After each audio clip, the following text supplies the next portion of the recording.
Hello friends. तो ये हमारा लेक्चर नंबर 5 होगा, ठीक है। तो हम लोग लेक्चर 1, 2, 3 एंड 4 जो है वो हम लोग कर चुके हैं। तो अगर आप लेक्चर 1, 2, 3, 4 अगर नहीं देखे हैं तो पहले आप लेक्चर 1, 2, 3, 4 को देखें, ठीक है।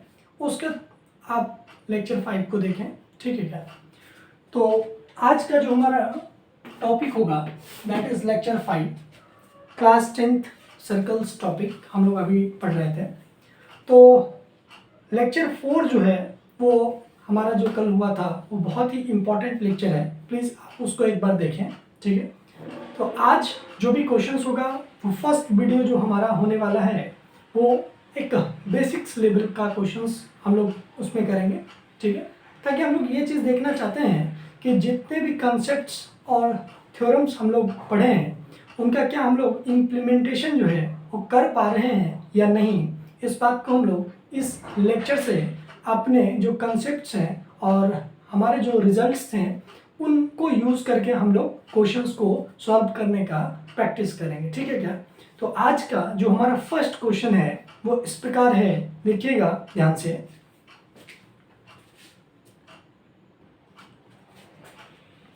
तो देखिएगा आज का फर्स्ट क्वेश्चन, और शायद इससे जो आसान क्वेश्चन है वो सर्कल के अंदर जो है वो नहीं हो सकता है, ठीक है क्या। क्योंकि ये सब क्वेश्चंस बस इसलिए हम प्रैक्टिस कर रहे हैं ताकि जो भी हम लोग कंसेप्ट्स पढ़े हैं उन कंसेप्ट्स को यूज़ कर पा रहे हैं कि नहीं ये इम्पॉर्टेंट है। वैसे ये क्वेश्चंस का कोई मतलब नहीं है, यानी कि ये सब क्वेश्चंस आपको कोई भी जो एग्ज़ाम है उसमें हो सकता है कि ना पूछे, ठीक है। क्योंकि ये सब क्वेश्चन का लेवल आप कह सकते हैं कि 0 लेवल का क्वेश्चन है, ठीक है क्या।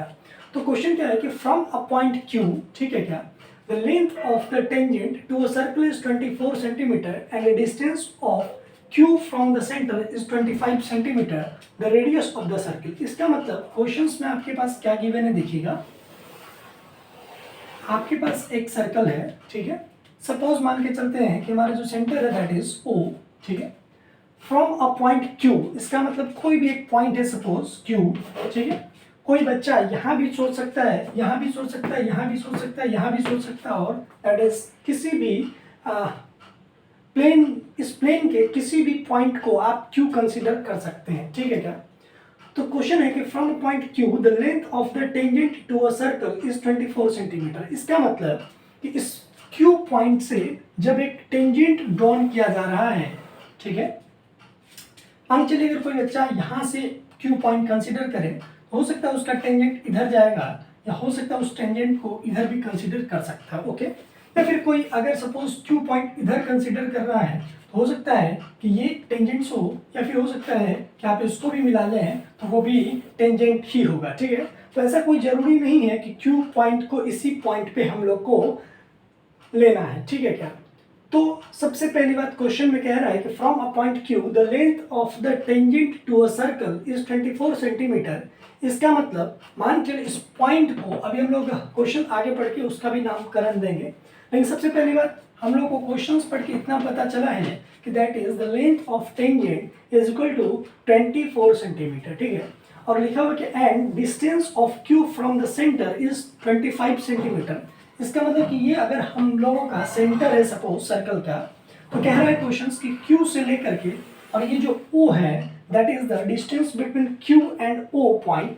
तो ये क्वेश्चंस के अकॉर्डिंग आप लोगों के पास गिवन है दैट इज 25 सेंटीमीटर, ठीक है। तो आप लोगों को सपोज फाइंड रेडियस अगर क्वेश्चन में पूछा गया है, ठीक है, that is this is the part, okay. तो AO हम कह सकते हैं कि AO जो है वो हमारा दैट इज रेडियस होगा, ठीक है। तो ये बहुत ही सिंपल सा क्वेश्चन है। तो सबसे पहली बात इस क्वेश्चन में हम लोग को एक बात तो रिजल्ट पता है कि रेडियस जो है वो परपेंडिकुलर होता है किसी भी टेंजेंट पे, ओके। तो हम ऐसा कह सकते हैं कि AQO जो ट्रायंगल है that is triangle AQO will be a right triangle, yes or not। किसकी वजह से, बिकॉज क्योंकि OA is perpendicular to tangent QA। तो उसी की मदद से क्या हम लोग यूजिंग पाइथागोरस भी कर सकते हैं। पाइथागोरस का यूज करें तो डायरेक्ट हम लोग लिख सकते हैं दैट इज हाइपोटेनस। तो इसके लिए हाइपोटेनस होगा दैट इज QO। तो डायरेक्ट हम अगर लिखने का कोशिश करें तो 25 का स्क्वायर इज इक्वल टू, ठीक है, और ये हमारा दैट इज बेस, इसको हम लोग परपेंडिकुलर कंसीडर करें तो P square plus B square that is 24 का स्क्वायर, ओके, और प्लस, और थोड़ा देर के लिए अगर हम लोग ए ओ को आर के टर्म में लिख लें तो क्या हम यहाँ पे लिख सकते हैं दैट इज आर का स्क्वायर। उसी प्रकार यहाँ से 25 का स्क्वायर होता है आपका 625 माइनस, और 24 का स्क्वायर होता है that is 576 equal to R square. जब हम लोग यहाँ से माइनस करेंगे तो देखिएगा क्या चीज आएगा, that is 5 carry 1, so 15 minus 6 that is 9, okay. This will become 1. So when we take carry from 6, it will become 11. Okay, 11 minus 7 that will become 4. Okay, and this will become 5, and 5 minus 5 that will become 0. So we can write root under 49 is equal to r. Okay, तो r का जो value है वो हम लोग को दिख रहा है कि दैट इज 49, ठीक है। तो यहाँ से हम लोग कह सकते हैं कि r का जो वैल्यू होगा वो एक प्लस सेंटीमीटर होगा, ध्यान से, और r is equal to -7 centimetre. दोनों पॉसिबल वैल्यू है, इस बात को आप पहले समझने का कोशिश करें, ठीक है। क्यों? क्योंकि अगर सपोज हम इसको ऐसा समझाने का कोशिश करें कि r स्क्वायर इक्वल टू अगर 49 है, ध्यान से, तो r की जगह पे अगर आप 7 पुट कीजिएगा तो 7 के स्क्वायर दैट इज 49, और r के जगह पे -7 उसका भी स्क्वायर दैट इज 49। इसका मतलब r के जगह पे प्लस और माइनस दोनों पॉसिबल है, ध्यान से सुनिएगा।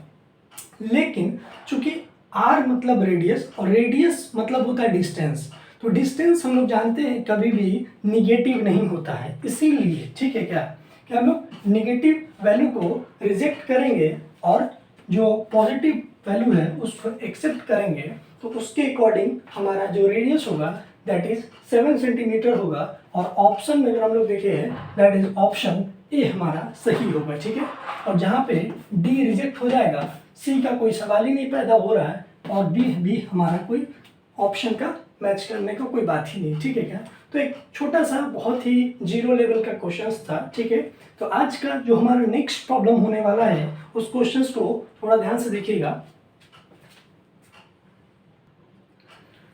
चलिए, तो आज का जो सेकंड क्वेश्चन है वो उसी टाइप का प्रॉब्लम है जिस टाइप का अभी हम लोग फर्स्ट लेवल क्वेश्चन किए थे, यानी कि जीरो लेवल क्वेश्चन, ठीक है। ये सब क्वेश्चंस का अगर आपसे नहीं बन पा रहा है तो इसका मतलब सिंपल सा एक ही मतलब है कि जो आप लेक्चर 1 से 4 तक अगर बाई चांस देखे हैं, ठीक है, इसका मतलब कि आपको नील बट्टा सन्नाटा के इक्वल टू समझ में आया, ठीक है क्या। और अगर आप कहीं दूसरे जगह भी अगर आप सपोज सर्कल्स टॉपिक पढ़े हैं और आपसे अगर ये सब टाइप के प्रॉब्लम्स नहीं हो पा रहा है, इसका मतलब है कि आपको नील बट्टा सन्नाटा समझ में आया, ओके। तो क्वेश्चंस क्या है कि इफ टीपी एंड यहाँ पे थोड़ा सा TP and TQ, if TP and TQ होना था, ठीक है। If TP and TQ are two tangents to a circle, ठीक है, that is TP, okay, and this is TQ, ठीक है, with center O, जिसका सेंटर क्या है that is O, okay, so that angle POQ is equal to 110 degree. इसका मतलब है कि POQ जो है वो आपका गिवन है 110 डिग्री, ओके। तो आप लोगों को फाइंड करना that is angle PTQ is equal to what, ठीक है क्या। तो एंगल PTQ अगर हम लोग देखें तो एंगल PTQ ये वाला हमारा एंगल फाइंड आउट करने के लिए कहा जा रहा है, ठीक है। तो ये सिंपल सा क्वेश्चन है कि हम लोग जानते हैं कि रेडियस जो है वो आपका परपेंडिकुलर होता है, okay, radius is perpendicular to tangent. So ये वैल्यू हमारा होगा दैट इज 90 डिग्री, और ये हम कह सकते हैं ये वैल्यू होगा हमारा 90 डिग्री, ओके। और इसके साथ ही साथ जब हम यहाँ 90 लिख रहे हैं और ये हमारा 110 आ चुका है, तो क्या आप इसको लिख सकते हैं? क्यों?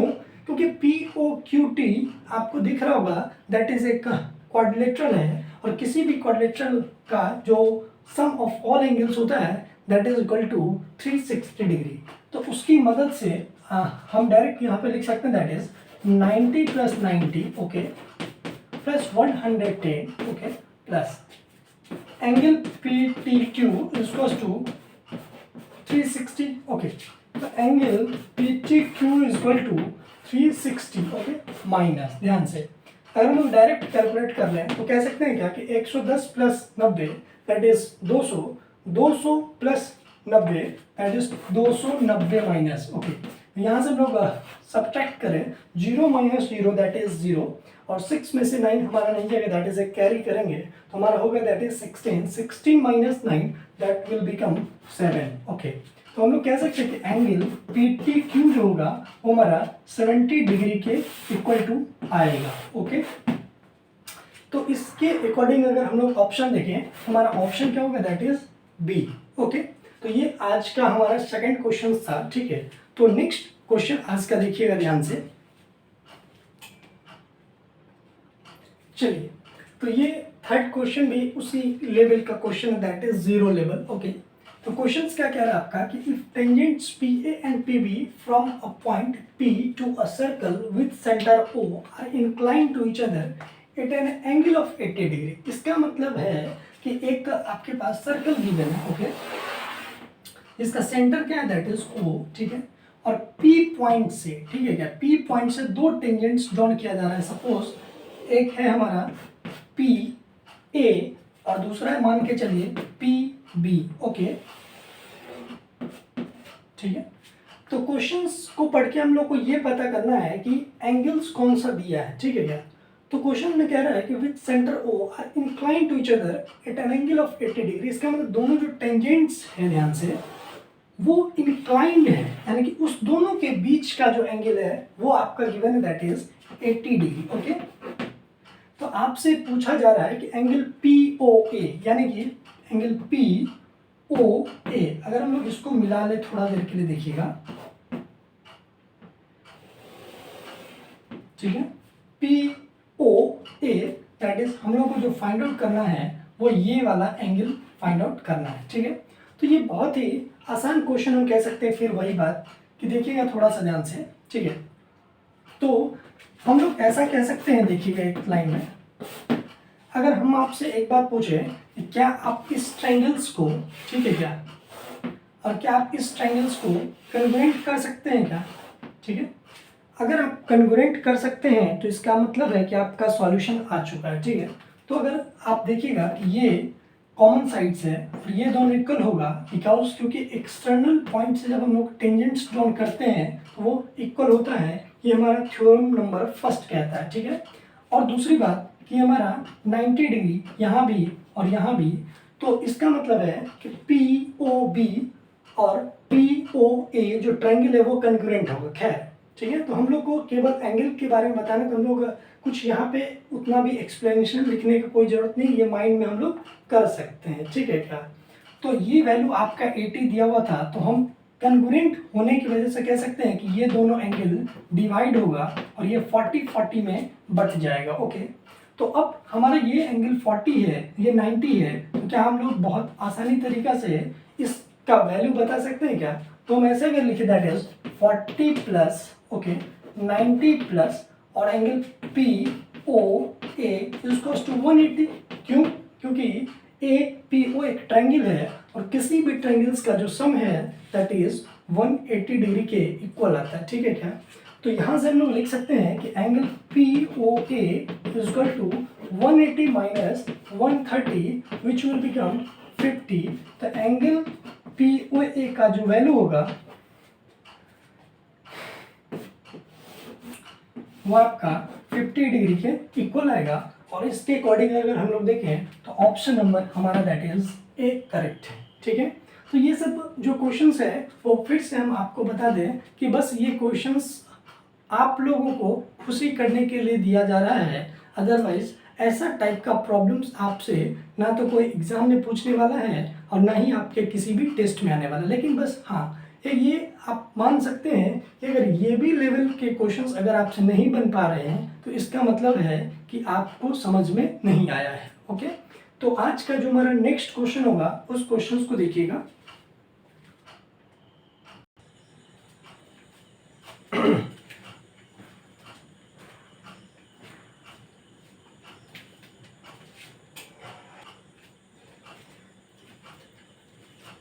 चलिए, तो क्वेश्चन नंबर 4 जो है उस क्वेश्चंस को करने से पहले हम लोग एक कंसेप्ट रिमेम्बर कर लेना चाहते हैं, ठीक है, और देख लेना चाहते हैं कि क्या आप लोग को ये बात पता है या नहीं। तो हम ऐसा मान के ये लेक्चर बना रहे हैं कि आप लोग को हो सकता है कि बाई चांस एक्चुअल जो कंसेप्ट्स है वो नहीं पता हो, ठीक है। तो खैर अगर नहीं भी पता है तो कोई बहुत बड़ी बात नहीं है, आप इस चीज़ को पहले समझ लें, ठीक है, और उसके बाद फिर आप जो नेक्स्ट क्वेश्चन हमारा होगा उस क्वेश्चन पे आप अप्लाई करें, ठीक है। तो एक सबसे इम्पॉर्टेंट बात आपको मैं बता दूं कि if two parallel lines and a transversal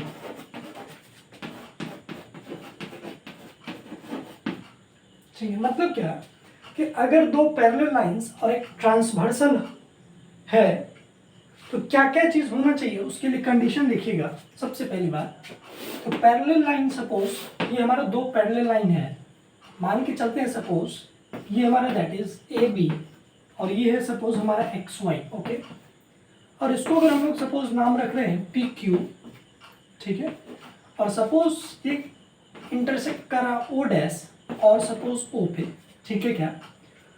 तो अगर दो पैरेलल लाइंस है और एक ट्रांसवर्सल लाइन है तो पैरेलल लाइन के बारे में पहली बात तो शायद आप लोग को पता होगा कि पैरेलल लाइंस किसको कहा जाता है।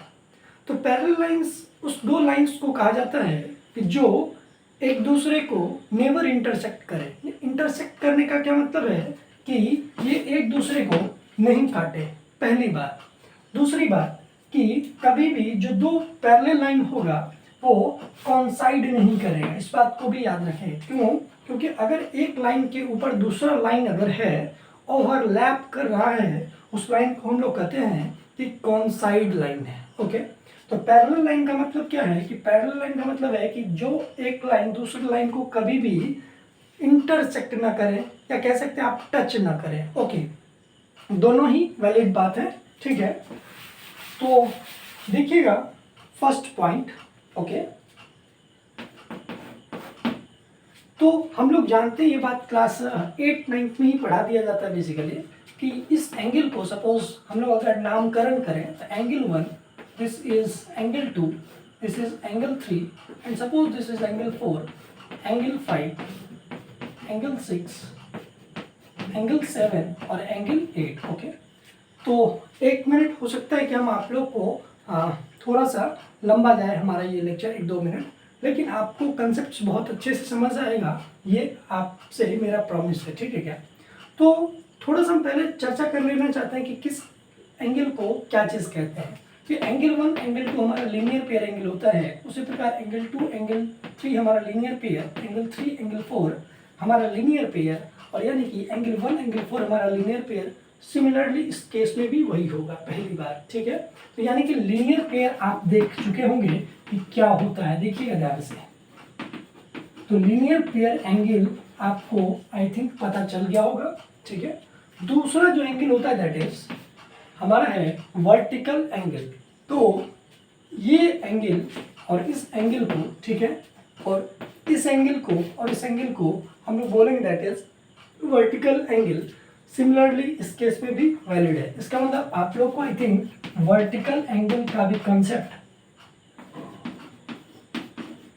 पता चल गया होगा, ओके।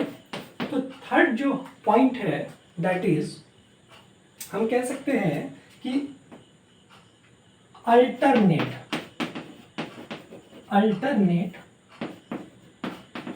इंटीरियर एंगल, ठीक है।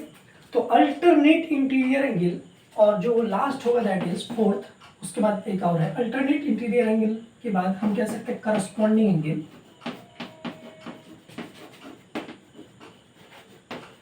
करस्पॉन्डिंग एंगल, ठीक है।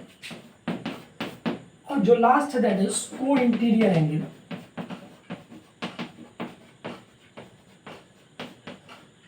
ठीक है। तो कुल मिलाकर के हम कह सकते हैं कि 5 नंबर ऑफ एंगल्स फॉर्म हो रहे हैं, ठीक है।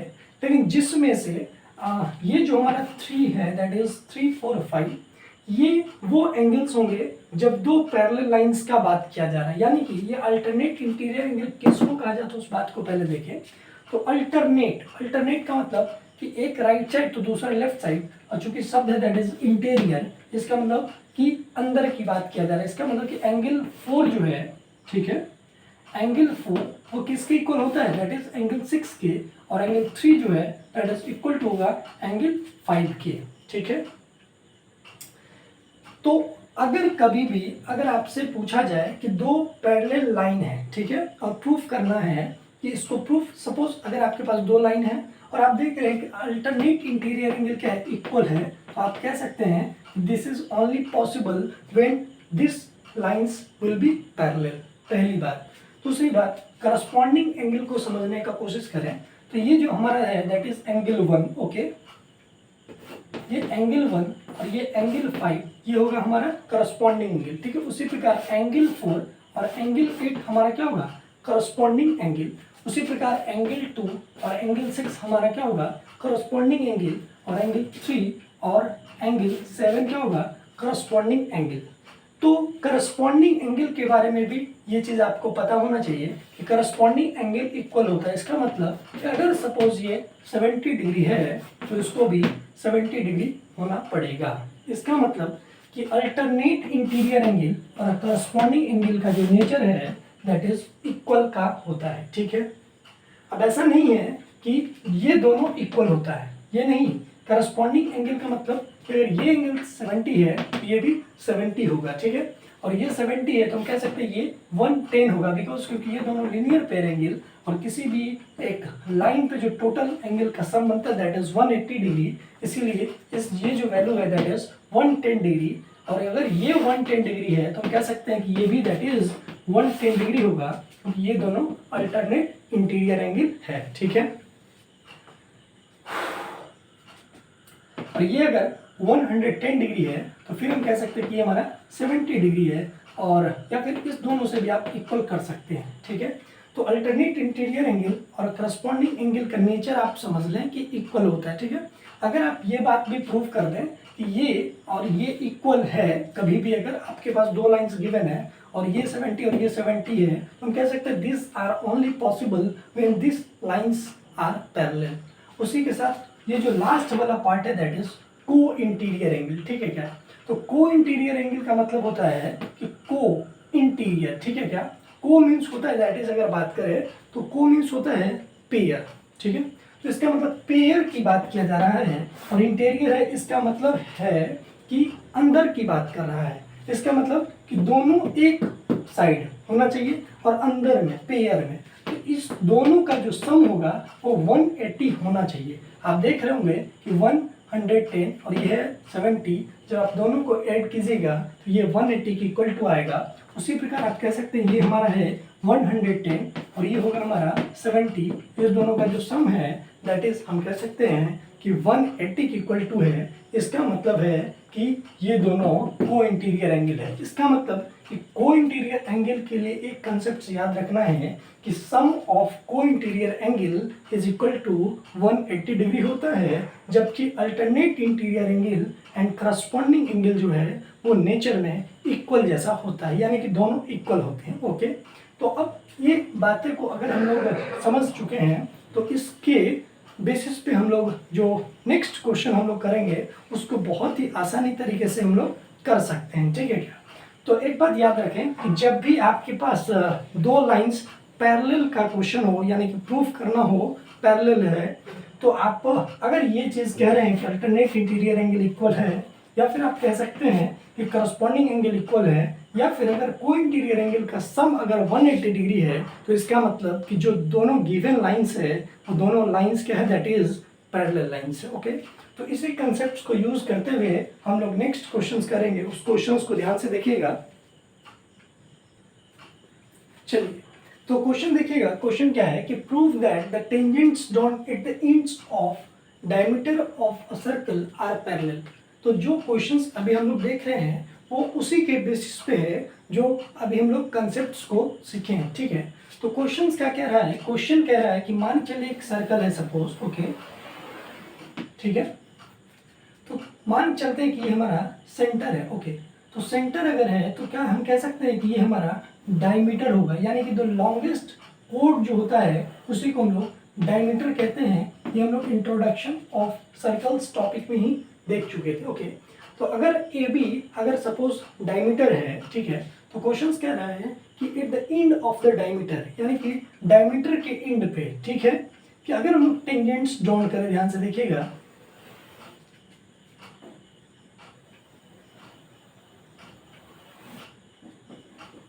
ठीक है क्या। तो पॉइंट ऑफ कांटेक्ट सपोज ए ही है और इसका सपोज बी है, ठीक है क्या। हम चलिए आप दोनों टेंजेंट्स का नाम अगर करना चाहें तो लिख सकते हैं ये x है और ये सपोज y है, उसी प्रकार ये x डैश और इसको हम y डैश रिप्रेजेंट कर सकते हैं, जबकि o जो है वो सेंटर है, ओके। तो क्वेश्चंस क्या कह रहा है आपको कि prove that the tangents drawn at the ends of diameter of a circle are parallel, ठीक है।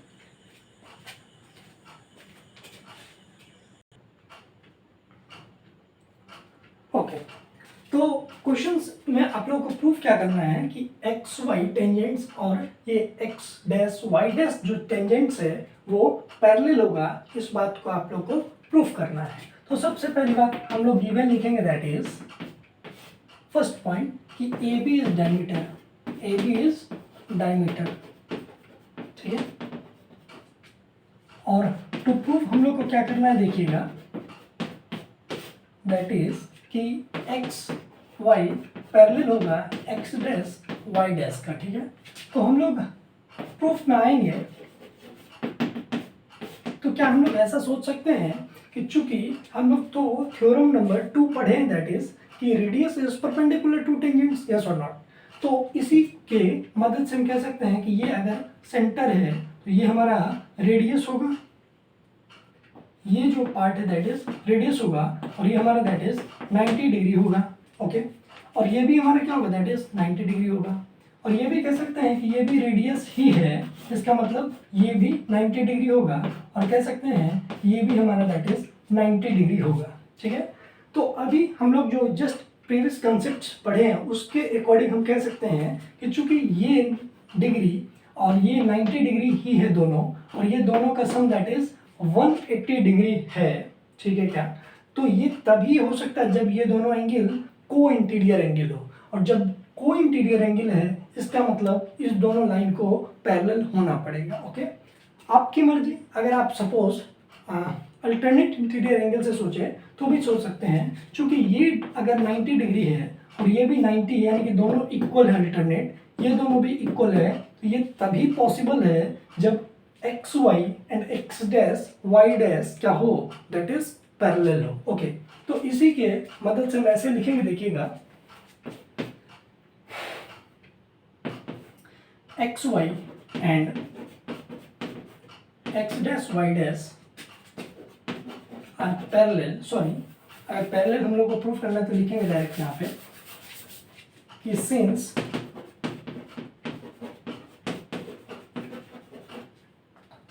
we know that radius is perpendicular to tangents, so angle OAX is equals to angle, हम कह सकते हैं that is OBY dash, angle OBY dash, ठीक है, इसको to 90 degree, ठीक है। तो यहाँ पे एक लाइन हम लिख सकते हैं, since this are alternate interior angle, okay. तो if this are alternate interior angle, so we can say X Y is parallel to X dash Y dash. मतलब आपको समझ में आया क्या कि चूंकि ये दोनों 90 डिग्री है, और ये 90 डिग्री तभी पॉसिबल है जब ये दोनों क्या है, अल्टरनेट इंटीरियर एंगल है। और अगर ये दोनों अल्टरनेट इंटीरियर एंगल है, इसका मतलब तो है कि वो दोनों को पैरेलल लाइन होना पड़ेगा। यानी कि पैरेलल लाइन होने के लिए 3 बातें। पहली बात कि अल्टरनेट इंटीरियर एंगल इक्वल होना चाहिए।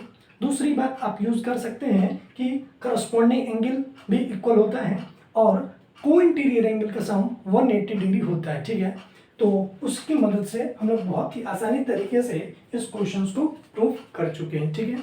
तो आज का हमारा लेक्चर 5 में कुछ बेसिक्स क्वेश्चंस का हम लोगों ने प्रैक्टिस कर चुका है, ठीक है। तो आज का अब जो हमारा नेक्स्ट लेक्चर होगा दैट इज लेक्चर 6, उसमें थोड़ा सा हम लोग अपने लेवल को थोड़ा सा इंक्रीमेंट करेंगे, ठीक है क्या। तो उस क्वेश्चंस को बहुत ही ध्यान से करने का कोशिश कीजिएगा, ओके।